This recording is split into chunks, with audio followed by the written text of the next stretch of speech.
வருது, வெயிட்டும் குறைஞ்சு போயிட்டேன். அடிக்கடி நெஞ்சு வலி வருது, மூச்சு விடவும் ரொம்ப கஷ்டப்படுறேன் டாக்டர். எத்தனை நாளாமா இருக்குது பிரச்சனை உங்களுக்கு? எனக்கு கல்யாணம் ஆகி 6 மாசம் தான் ஆகுது டாக்டர். 1 மாசம் தான் நல்லா இருந்தேன். 5 மாசமா இந்த பிரச்சனை இருக்கு டாக்டர். சரிம்மா செல்வி, நான் உங்களை உடல் பரிசோதனை செய்யணும். சரிங்க டாக்டர். நம்ம முதல்ல blood test, urine test, X-ray, scan, இந்த டெஸ்ட் எல்லாத்தையும் எடுத்து பார்க்கணும். அது வரைக்கும் உங்கள் வலி மற்றும் சக்திக்கான மாத்திரையை நான் தரேன். இந்த மாத்திரை சாப்பிட்டு 1 வாரம் கழிச்சு வரீங்களா? நன்றி டாக்டர். நாங்கள் 1 வாரம் கழிச்சு வரோம். சார் இது எடுத்துக்கோங்க சார். அனைத்து பரிசோதனை முடித்த பின்பு செல்வியும் அவருடைய தாயும் டாக்டரை சந்தித்தனர். வணக்கம் டாக்டர். வணக்கம், வாங்க செல்வி. எப்படி இருக்கீங்க? டாக்டர், நீங்க கொடுத்த மாத்திரை சாப்பிட்டா வலி குறையுது. ஆனா 6 மணி நேரத்துக்குள்ள உடல் வலி ரொம்ப அதிகமா இருக்கு, ரொம்ப டயர்டா இருக்கு டாக்டர்.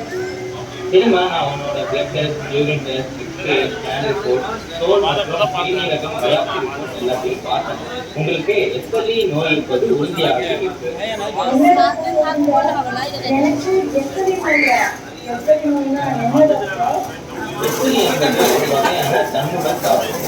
அதாவது உடலுடைய நோய் எதிர்ப்பு தன்மையான தவறுதலாக தொண்டை சுத்தலை தாக்குவதால் இந்த நோய் அறிகுறிகள் ஏற்படுகிறது. இந்த எஸ்எல்இ ஆனது உடலில் உள்ள எந்த உறுப்புகளையும் தாக்கும் தன்மை உடையது. இந்த நோய் எதனால வருது டாக்டர்? அதன் அறிகுறிகள் என்னென்ன டாக்டர்? எஸ்எல்இ நோய் வருவதற்கான சரியான காரணம் தெரியவில்லை. ஆனால் இது ஒரு வகையான ஆரோக்கிய கோளாறு. அதாவது உங்கள் சொந்த நோய் எதிர்ப்பு அமைப்பு உங்கள் உடலில் உள்ள சொந்த சுற்றுகளை தவறுதலாக தாக்கும்போது இந்த எஸ்எல்இ நோய் ஏற்படுகிறது.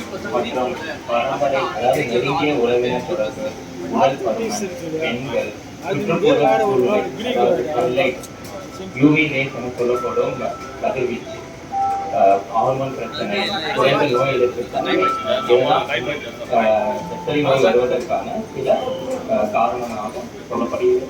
முக்கியமாக எஸ்எல்இ பற்றி நான் சொல்ல வேண்டும் என்றால், எந்த வயதினரை இது முக்கியமாக தாக்கக்கூடிய தன்மை உடையது என்றால், இது சிறு வயதினரை தாக்கும் தன்மை. அதாவது இளம் பெண்கள், 6 வயதிற்கு மேற்பட்ட குழந்தைகள் முக்கியமாக பாதிக்கப்படுகின்றனர். இந்த எஸ்எல்இ நோய்க்கான அறிகுறிகள் என்னவென்றால் டயர்னஸ், ஜுரம், உடல் வலி, மூட்டு வலி, மூட்டு வீக்கம்,